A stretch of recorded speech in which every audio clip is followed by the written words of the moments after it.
Welcome to CISO's Insiders Podcast, powered by GRC Consulting. In this podcast, we'll be interviewing leading CISOs and security leaders in the industry for light, eye-level conversations.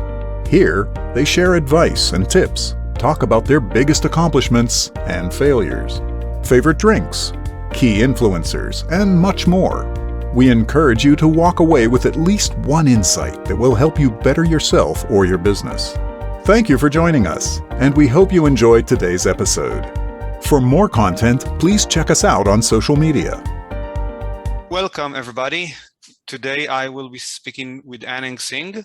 Anand, I'm looking at your at the brief bio that was prepared for me, and I see that you've been in the banking industry since the year 2000. First as an engineer, then as a group manager. I see that you moved to Target at some point. I'm not sure if that was post-breach or not. And I believe after Target, that's where you landed your first CISO role in United Health Group. And I see that you moved back to the fintech, or maybe, I'm not sure if it's considered the fintech or not. It's the loan space. And I see that you're also a public speaker. And right now, as I understand it, you're the SVP and CISO of Alkami Technology. But maybe that's the perfect point where you can step in and properly introduce yourself and give our audience a bit of background. Absolutely, Ben. Thank you for that question. I do want to talk briefly about why I got into security. I think that's where my journey started in the cybersecurity business.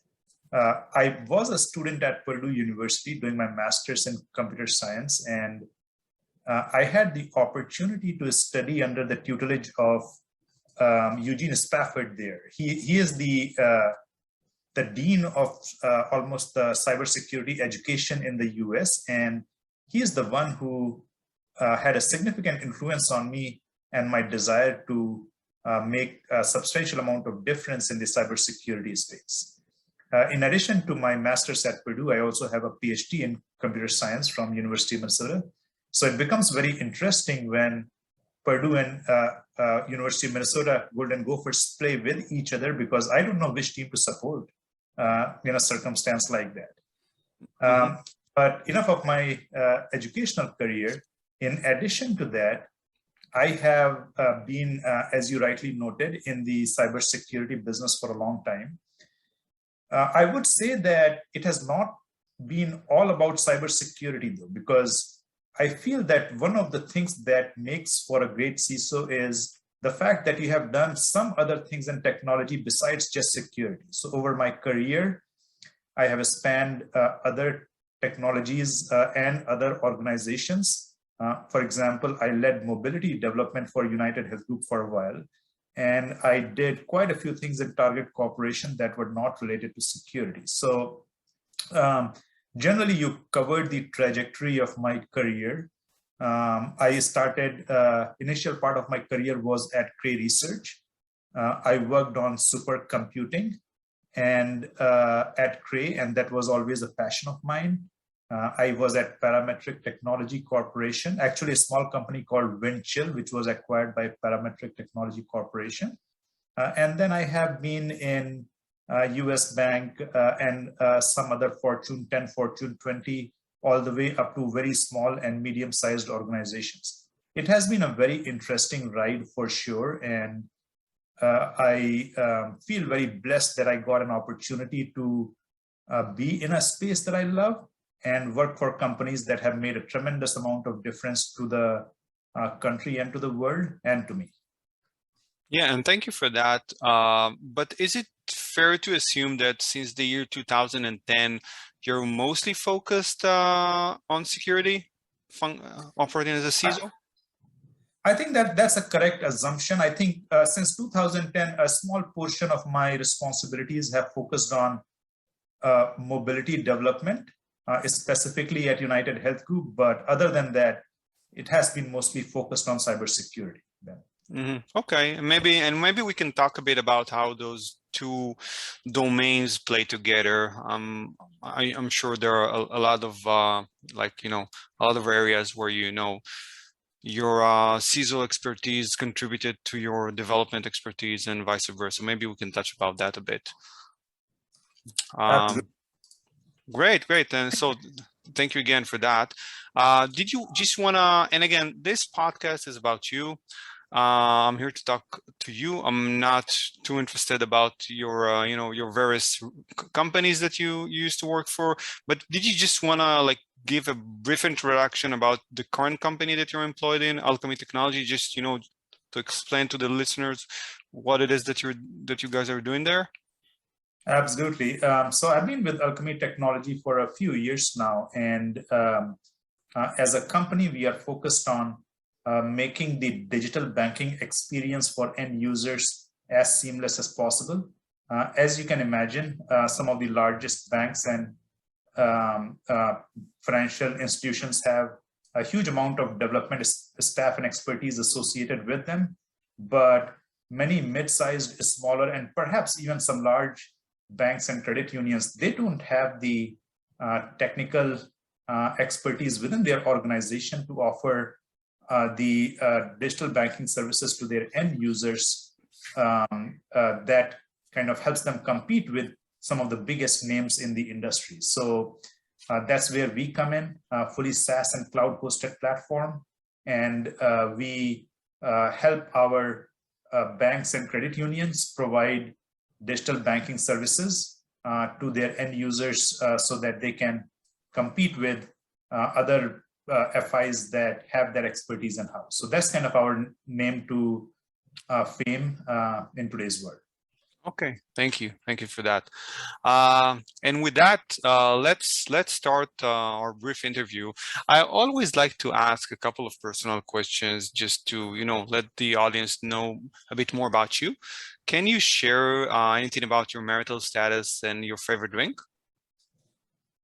Absolutely. So I have been married for 20 plus years at this point of time, Ben, and it has been an excellent ride. I'm glad to have a partner who is not just a partner, but also a partner in crime.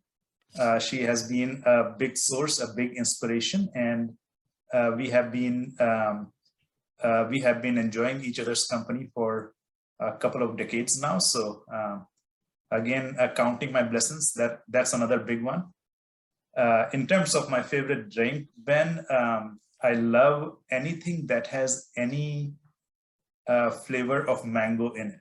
I grew up in India and I love mangoes. So a mangarita is perfectly fine by me if it is non-alcoholic. Any mango drink, mango essence drink, I love enjoying and partaking in that. Okay, thank you. Actually, a friend of mine recently told me that in India you have, I think he said 20,000 breeds of mango. Is that correct? Or maybe 10,000?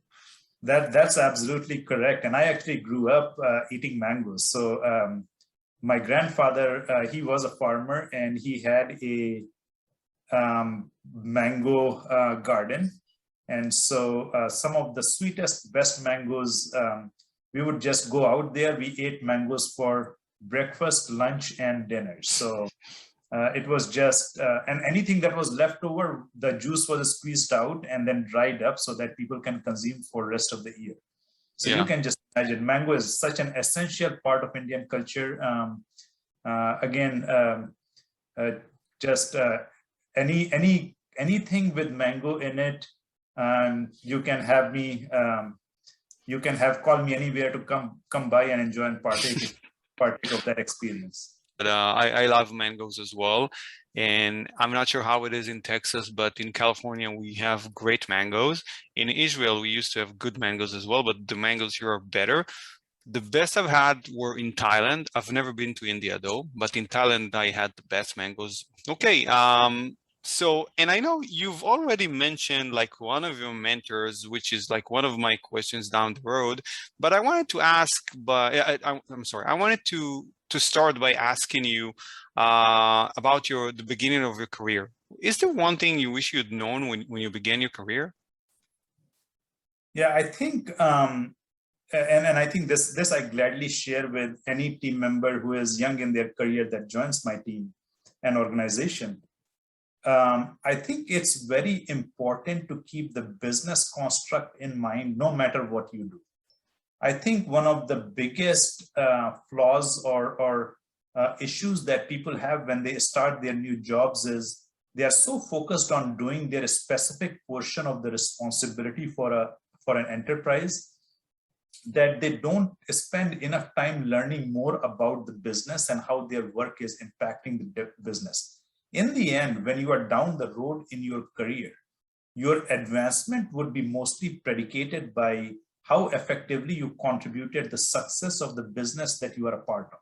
And to be able to contribute to that success, you need to be able to understand and articulate clearly what that business is. Who are some of the key stakeholders? How is your sliver of work driving the success of that business? So in my mind, that's a fundamental piece of advice that I would share with anyone who is young in their careers.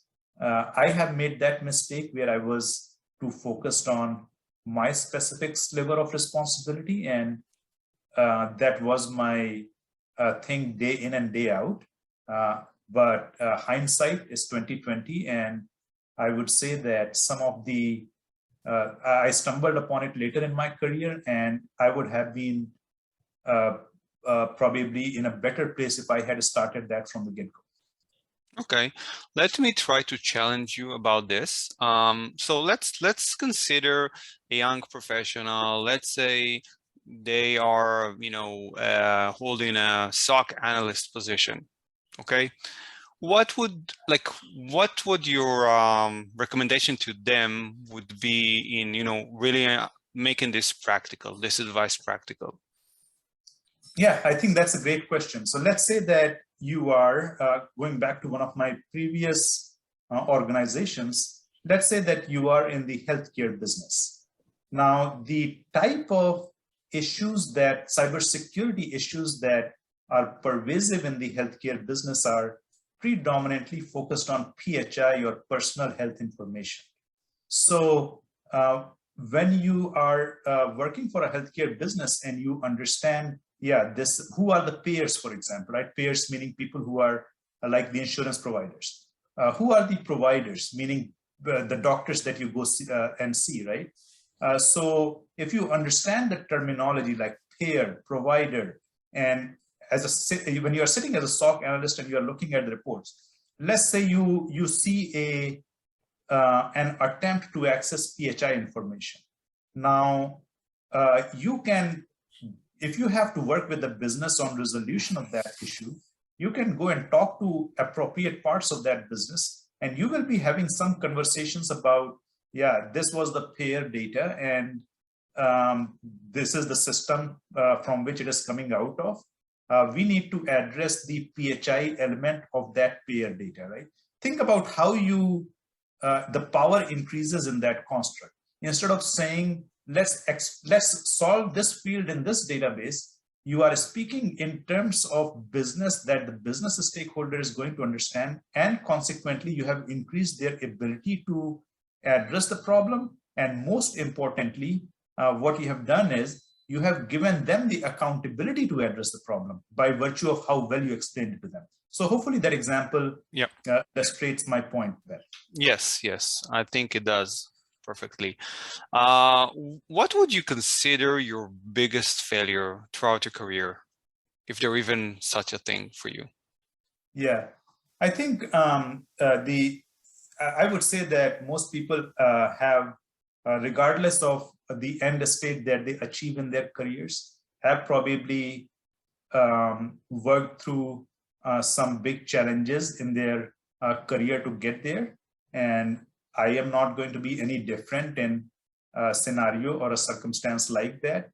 I think some of my biggest challenges have been getting into an organization as a leader of the cybersecurity discipline and finding out that the enterprise support for cybersecurity does not exist in that organization. So that has been a huge challenge. And I would say that it's a common challenge encountered by many CISOs. To be clear, I'm not referencing Alkami. Alkami has been highly supportive of the cybersecurity program, and I'm pretty proud of what we have built here. But in a couple of my previous organizations, making sure that the cybersecurity was a priority of the company was not there to begin with. And so there was a significant uphill climb to make sure that that the company understood the primacy of cybersecurity in the business that they were in. Yeah. I would say this though that I think that I always saw something like that as an opportunity in the sense that if I, as a cybersecurity leader of that enterprise, cannot help the company understand how critical a function it is, then it's a failure on my part, number one. And number two, if I can achieve that, if I can accomplish that specific objective, then that's a significant propellant for my career as well. So that's the way instead of looking at that as a challenge, I've always looked at something like that as an opportunity.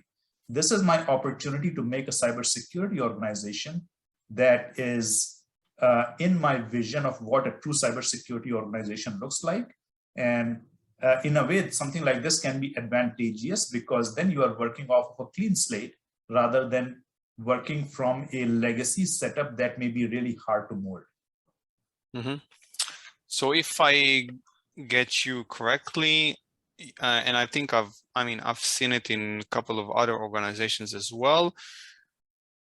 Correct me if I'm wrong, but from what I understand is like some organizations might want to hire a CISO just for the purpose of hiring a CISO without really understanding or wanting to put in the extra resources to actually create an information security organization.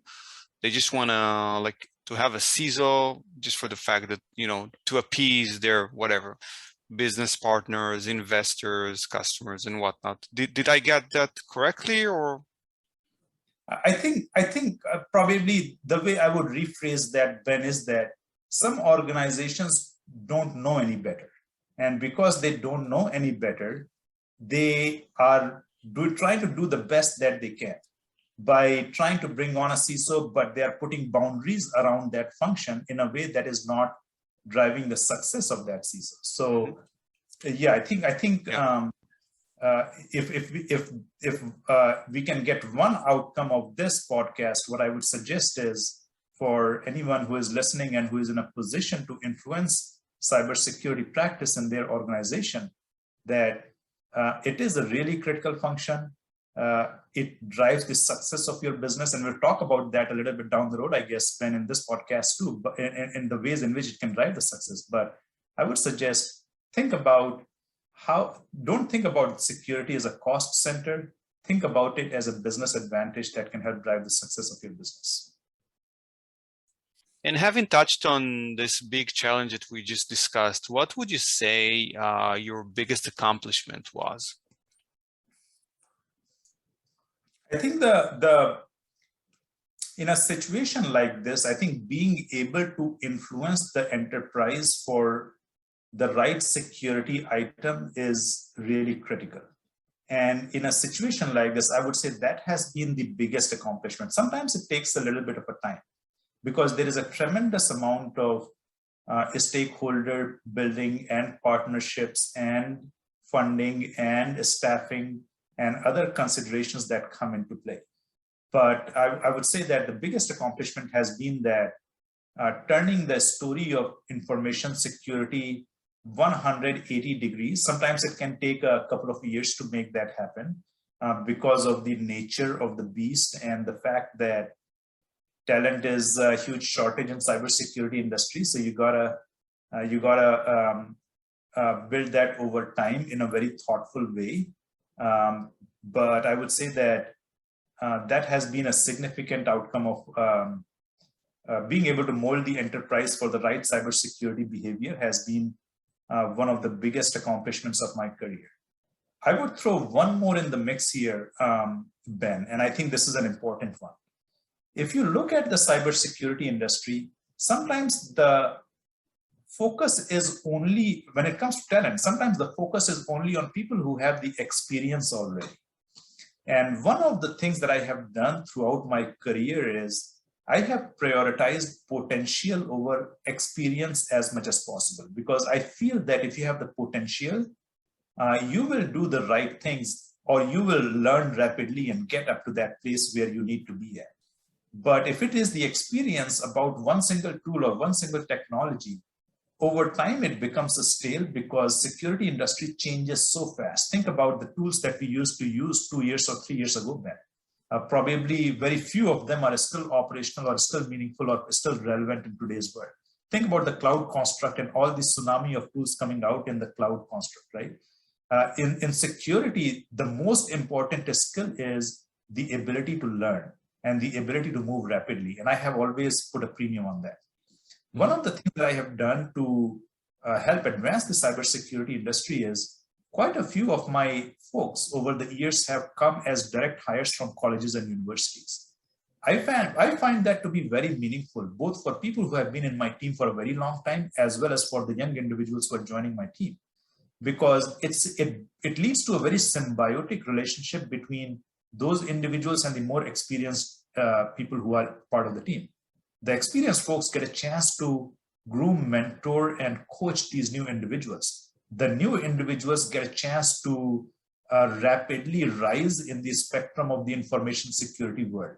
And the win-win in all of this is, in addition to, as if that were not sufficient, I'm also helping beef up the cybersecurity talent shortage in the country, which is almost pervasive.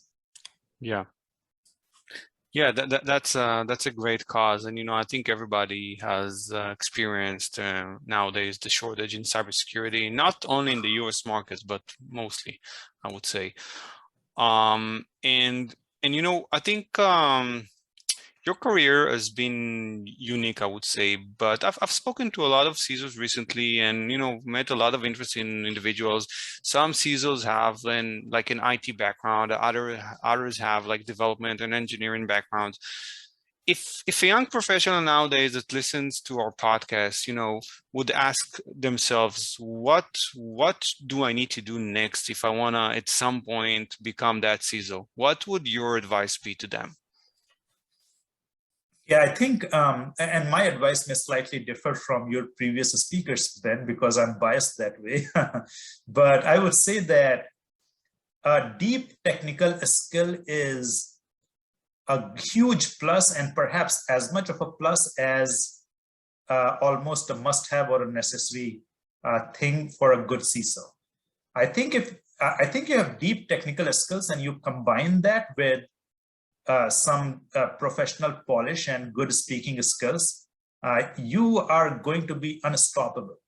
But the harder part in the spectrum, in my opinion, is not the personality side of it. You can mold that with some good mentors and some good coaches. I think the harder part is the deep tech side of it, which requires a very deep passion and the ability to form some good judgments, and it requires some years of experience in your career before you get there. So to me, as I said, I'm going to be slightly divergent, and perhaps some others think that the business savvy is more important. In my opinion, the tech savvy is extremely important, and you, particularly because of the cloudification of the world, the SaaSification of the world, and your ability to speak that lingo, your ability to understand all the layers, your ability to influence judgment across all of those layers, all of those are going to be the things that propel you. So long and short of it, Ben, is that, the deep tech skills, primary, business savvy, you can acquire over time. Okay. Thank you. And actually, I mean, it wasn't as divergent as you would expect. I did hear a few very similar answers to that. It really depends on your background, I think. I agree. Yeah. I think my background reflects my bias. Yeah, definitely. Yeah. And being like a CISO, you could position this role or this office under all kinds of other, positions in a company.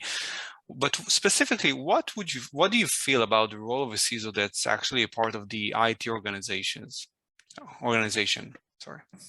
Yeah, I really do feel that CISO independence is a really important construct of a successful cybersecurity organization.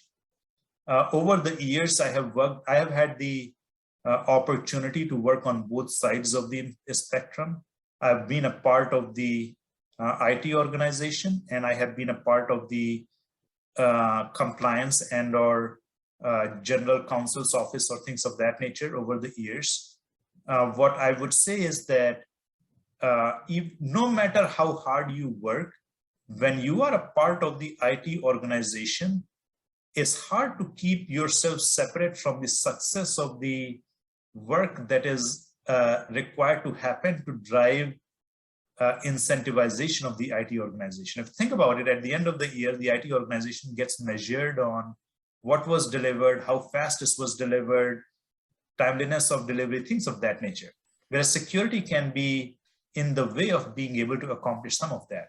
So being in the same organization, security can come under pressure to support the goals of the rest of the IT organization.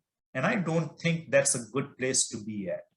I do feel that there is a couple important thoughts to how that independence can be achieved.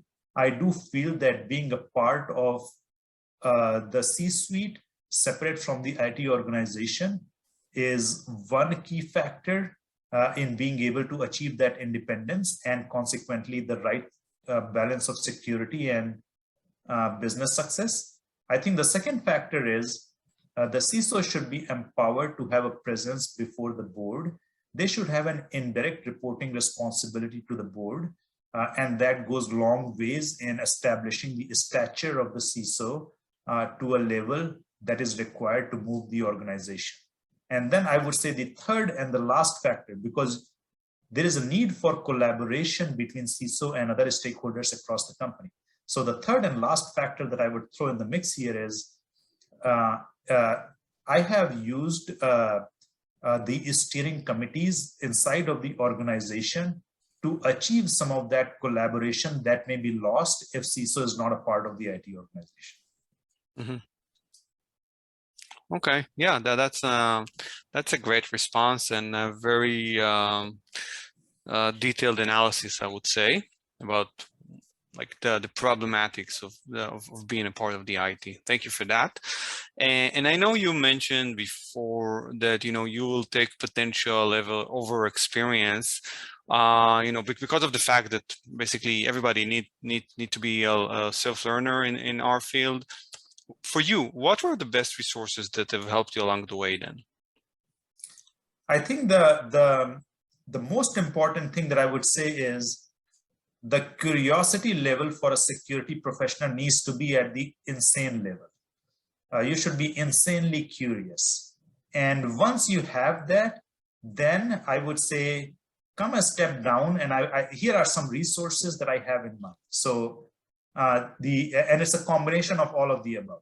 So first, I would say podcasts like what we are doing. It's a great way to continue to immerse yourself in the cybersecurity discipline. The second big thing I would say in cybersecurity space is Twitter feeds. I would say that nowadays about maybe 50 to 60% of all that I learn every day comes from a good selection of Twitter feeds that I have coming to me. And I'm really current and really informed as a result of that. The third thing I would say here is that in the early part of the career, it is different. In the latter part of the career, it is different. At my stage, I learned quite a bit from my peers because they are experiencing many similar issues and problems and situations. Sometimes their issues can be a forewarning to me about what I need to think about and manage. So having a good peer network is extremely essential. I would say find some time to spend at least maybe 4 hours a month with someone who is a peer of yours and is not in your organization. It could be security, it could be something else. But find 3 to 4, do a lunch, just catch up. I think that goes long ways in just you understanding what is happening around you. I do love watching Mr. Robot. So I would say that it has some of the darkness of the world that pervades cybersecurity. I develop some of my insights through video media like that. And then lastly, some good books are always helpful. Eugene Kim is a good writer, and I have liked his books. I have loved some of the I continue to read Brian Krebs. His information is at a high level, but it's still pretty meaningful about what is happening in the industry. So net of it is, I think it's a lot of little resources that come together to keep me informed about things. I'm going to say one more thing. This may be controversial, but some of your audience may disagree with me on this. But I would say I learn a ton when I speak to vendors. I ask a ton of questions. Sometimes I have the pleasure of meeting the founders who are very passionate about the companies that they have built. And I learn a ton from those discussions, even regardless of whether the business relationship materialized or not. I walk away with a much better appreciation because those guys have thought things to such a level that as a user of the technology, I don't get to see. So I love those opportunities as well. Mm-hmm. Okay, thank you. Talking about the industry a bit more, is there any one common myth or a few common myths that you wanted to debunk? I think the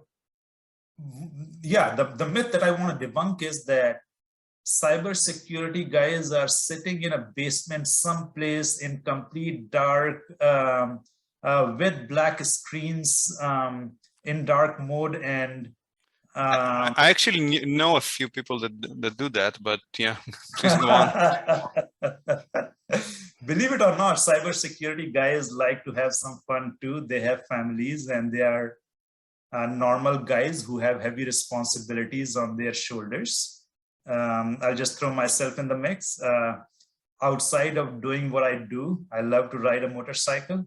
And every year I try to learn a new skill. So right now I'm in the midst of learning Taekwondo. Although every time I go to Taekwondo, I just regret going there because my body hurts like crazy after that. Yeah, so basically you go to Taekwondo to get beat up, right? Yeah, basically, yeah. Get beat up and to perpetuate the stereotype that the security guys love pain. Exactly. Can you share a bit about, and again, this is not specifically about your company, but can you share, like in general, in your opinion, what are the main concerns that CISOs nowadays have? I think the several factors in play right now. I think if you look at the way the industry is evolving, I think the future is going to be very different than the past. It is going to be radically different than the past. So I'm not going to mention your standard suspects that everyone knows about. I'm going to talk about the evolution of a feature which will be so different than today that we got to start prepping for that future now. So if you think about the level of automation that is being achieved now, Ben, and the kind of possibilities that it introduces from a cybersecurity perspective, right? Think about self-driving cars, for example. Yeah. Think about like people, and this has actually happened where attackers can get into the car's operating system and they can manipulate the cars, right? Think about a future where identity is going to be completely meaningless because everyone will have access to everyone else's identities at some point of time if the current scenarios continue to play out, right? That is going to be a very significant burden to manage in that identity-less world as to how you prove your identity, right? Think about the depth of that statement where someone could emulate your identity, Ben, and yet you have to prove your identity to get into your systems, right? How do you solve that conundrum? Mm-hmm. So I think about that situation a lot. I also think about like some of the scenarios that are starting to play out before us, where there is significant privatization of what used to be a government sector responsibility.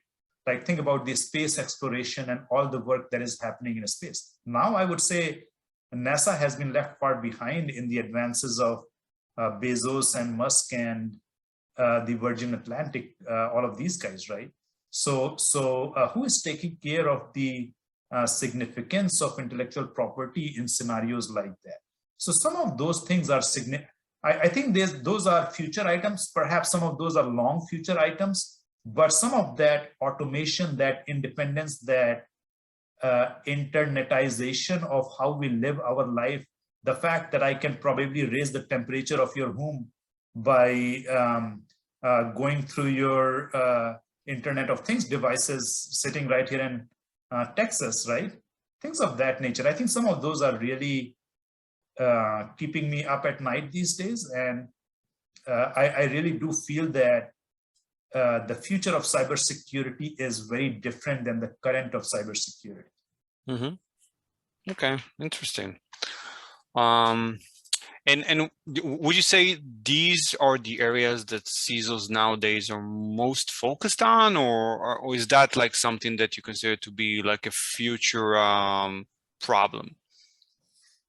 I think the CISOs are like, by the very nature of the jobs that CISOs carry, is the problem of the day that achieves prominence, right? So it is not, I would say that probably they are, if they are thinking about it, it's back of the mind for them. For most CISOs, for some CISOs who are in those industries, it is probably the front of the mind of them. Yeah. Automation, car driving, things of that nature. Probably those guys are thinking about it on a daily basis. But generally speaking, most CISOs are focused on problems of the day or problems of tomorrow. They're not focused on problems of 2 years from now. Mm-hmm. Okay.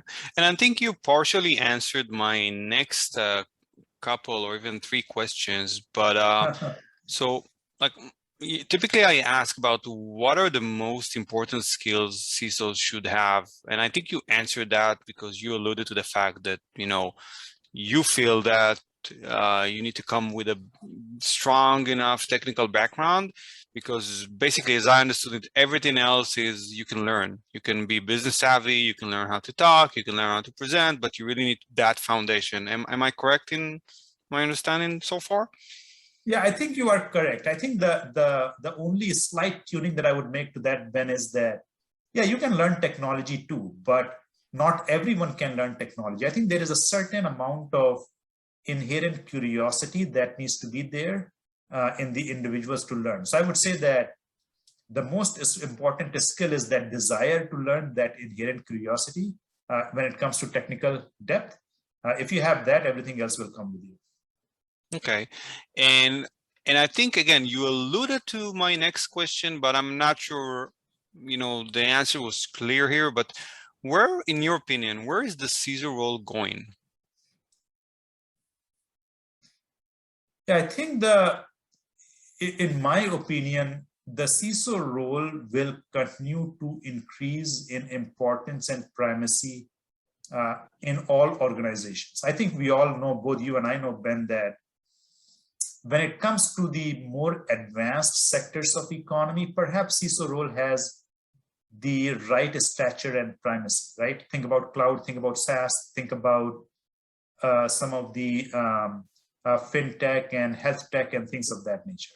But some of the traditional sectors still struggle with giving CISOs the right level of authority and exposure.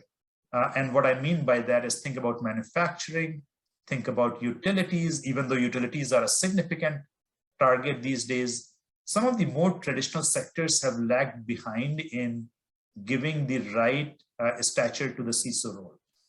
In my opinion, the way things are headed and the fact that the manufacturing sector is getting impacted, the fact that utility sector is getting impacted, some of those entities or business domains that have lagged behind, they are realizing the criticality of it, and they are elevating the CISO role in their organizations as a result of that. So in my, the net of it, Ben, is that I feel that the CISO role is going nowhere but up. in terms of importance and criticality, and we will continue to see that play out over next several years. Yeah, and I think, and I'd like your opinion on that. I think that one of the drivers here is regulation, because take, for example, what you just mentioned, like critical infrastructures and, the supply chain of the Department of Defense in the US. They recently, like a year ago, they came out with a CMMC, right? With that objective in mind, to secure the supply chain. Now, this would eventually drive this entire industry up, because you have to put more resources, you need to manage those security programs internally and whatnot, with a clear objective in mind to secure the supply chain. So I would argue that regulations in some of these cases help actually, grow the CISO role as well, because you have to, you have to position yourself at a similar level to the health industry that they've been there for a long time, and the fintech space and the banking industry and whatnot. Would you agree with that statement? That's great insight, Ben, and I agree with that statement. I would say that as you were saying, I was thinking about this. If you look at the recent executive orders that have come out from the government, now they're specifying requirements around making sure that some of the government funding is predicated on making sure that you have a proper bill of materials for your software code, right? Some of those are being perpetuated. So if you want to make money doing government initiatives and contracts, that is going to be a requirement for you going forward. So as you were saying it, I was thinking about how right you were, because think about NYDFS, think about California privacy laws, think about GDPR. All of these have done nothing but obviously increase the consumer security, but in addition to that, also increase the primacy of the CISO role within organizations. Yes, I agree with that. And we've spoken a bit about, not the transition, but the direction this cybersecurity space is going to. I understand that, IoT and meshing technologies, everything is connected all the time. Like that's in your opinion, that's like where we go next.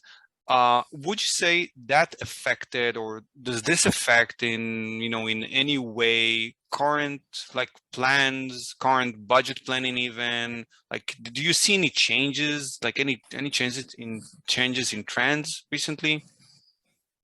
Yeah, I think that's a good question, Ben. And I would say that in addition to Internet of Things and some of these fundamental changes in the business construct, one more thing that has helped the situation, I would say, is the pandemic. I think the pandemic has led to an explosion of cybersecurity events and new needs, because now everyone is working from home.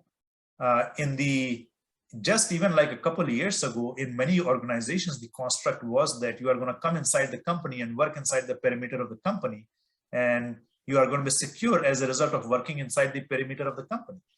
Now, most organizations have transitioned to this remote work model, and so the perimeter, while it's still relevant, is not the primary controlling factor anymore. So that has led to the sum total of all of these has been that there is more investment in cybersecurity. The case for many CISOs to make the push for additional funding is succeeding, because their efforts are seen as supporting the enterprise goals of being able to work safely from home and being able to stay fully productive from home while still keeping the company safe and secure. Yes, there has been a significant uptick in cybersecurity investment as a result of that, and of particular benefit have been the companies that have pivoted on this remote work environment and have started to support this some of these fundamental changes. Mm-hmm. Okay, thank you for that insight. So personally speaking, what would you consider as innovation in our space? Is it more along the lines of like introducing a new product or a new technology, or is it along the lines of introducing new practices, or like monetizing security services within an organization? Yeah, I would break it down into maybe perhaps three parts here, Ben. So the first key example of innovation for me is where you can take the drudgery of cybersecurity jobs away from people who are doing it. So the safe automation of cybersecurity function such that if the result is the same every single time in terms of actions that are being conducted, then perhaps that is a big good candidate for automation.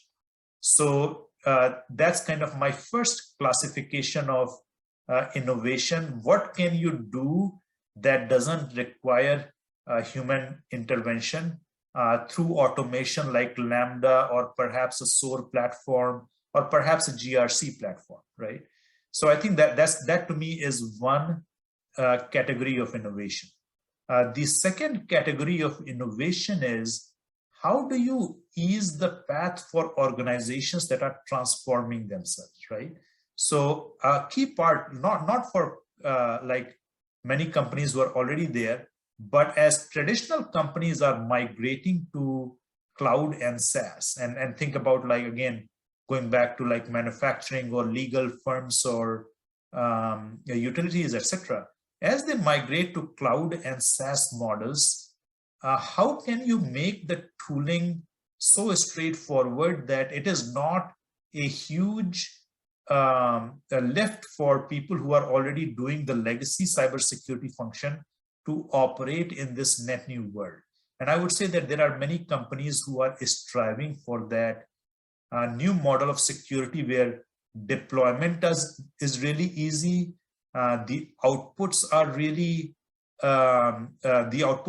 easy for anyone to consume and make a difference without requiring like tons of learning or retransformation of what you have been doing, etc. So I think that to me is my second. What is the enabler of traditional employees into this new digital age that we are transforming into? In the third key aspect of the innovation is the introduction of the net new. So what I mean by the introduction of the net new is some of the Internet of Things stuff that is really, I mean, everyone knows IoT is probably the least protected sector of what we do today. And there are companies that are spinning up that are focused just on IoT aspect of things, as an example. So being able to secure that future, and I touched upon this briefly earlier in our podcast here, Ben, but being able to secure that future of IoT, being able to secure that future of self-driving cars and things of that nature, the security tooling and is still being built for that. Some of that is going to be a huge innovation in my mind. Mm-hmm. Yeah. Okay, thank you. I wanted to ask you a couple quick questions about vendors before we wrap this up, this episode today. If you put yourself in the shoes of a vendor, what is it that you would do when looking to engage with a new customer? Okay, good question. So I think the first thing is, make sure anyone who is talking to the customer knows about the product and has enough of a background to be able to brief the customer. Because if, let's say, that call goes through or that email gets read, what you don't want is the customer asking like 3 questions and the person who is calling says, yeah, I don't know about that, but let me get my engineer on the line for you next week so that he can answer those questions for you. And believe it or not, there are still many times that it happens, and it has happened to me at least once or twice a week. Mm-hmm. And really, I mean, in a busy life, where do you find time to have one conversation, then have a second conversation? You lose confidence in the company and the individual if they don't know enough of about the product to be able to answer basic questions, and it still happens. So I think that's sometimes you get only one chance, and you better take that chance. That's my biggest advice. But you're talking about the first step when you're getting cold calls, correct? Yep. Yeah, Okay. that's exactly what it is. Yeah. Okay, got it. But let's say you are considering a vendor, for whatever, either a service or product. What is it that you're actually looking for in a vendor? Yeah. So what I'm looking for in a vendor is a match between their statements and what the product has to offer. What I'm not looking for is a hype that the product can't meet, because and we have talked about this in the podcast today. In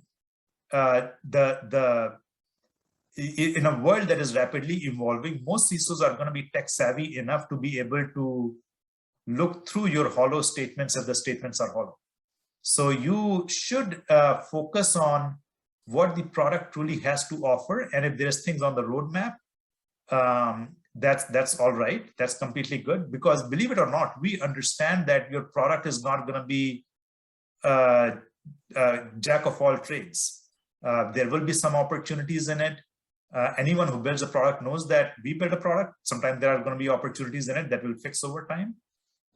What we are looking for is that degree of trust and transparency. Once the trust is in place, everything else will follow. But if you break the trust by hyping up the product, and when it comes the actual demo time or actual deep diligence time, and those hype is not met by the reality, then you have lost the trust, and then it's really difficult to make yourself as a trustworthy organization after that.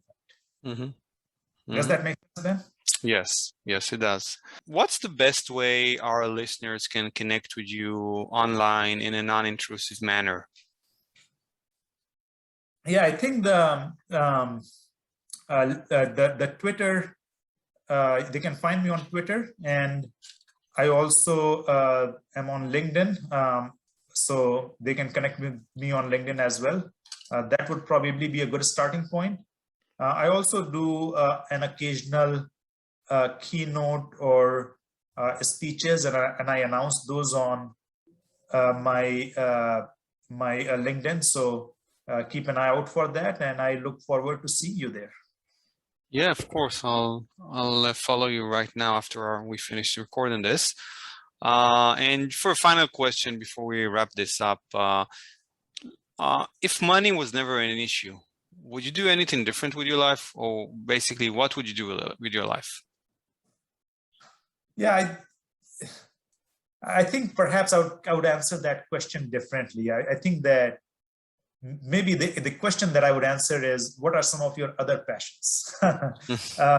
So I love security, and I love what I'm doing. So I don't know if the absence of a lot of money would make a difference in whether I pursue this path or track or not. I would still pursue it. But my other passion, and I'm sure you caught on to this over this podcast, is I love teaching. That has always been my very deep passion. My mother was a professor, and for a very, very long time. So I grew up in a very academic family. And so quite a bit of my personality is driven by that very strong desire to share my knowledge and drive the success of the others. And so I will probably end up teaching someday post my CISO career. But that's my other passion, Ben. Okay. Yeah. Thank you so much for sharing that. And with that, I want to be respectful of your time. I know we're almost out of time here. So I just wanted to thank you again for taking the time, Anand, and, hoping to keep the connection going and maybe to meet in person one day. So thank you again, and hopefully your insights would help someone who's just either early on in their career or even mature enough. And yeah, just thank you again. Yeah, Ben, it was a pleasure. Thank you for taking the time from your busy schedule to talk to me. I hope your listeners find some valuable snippets of the information in our conversation today. And we should stay in touch. Yeah. Thank you.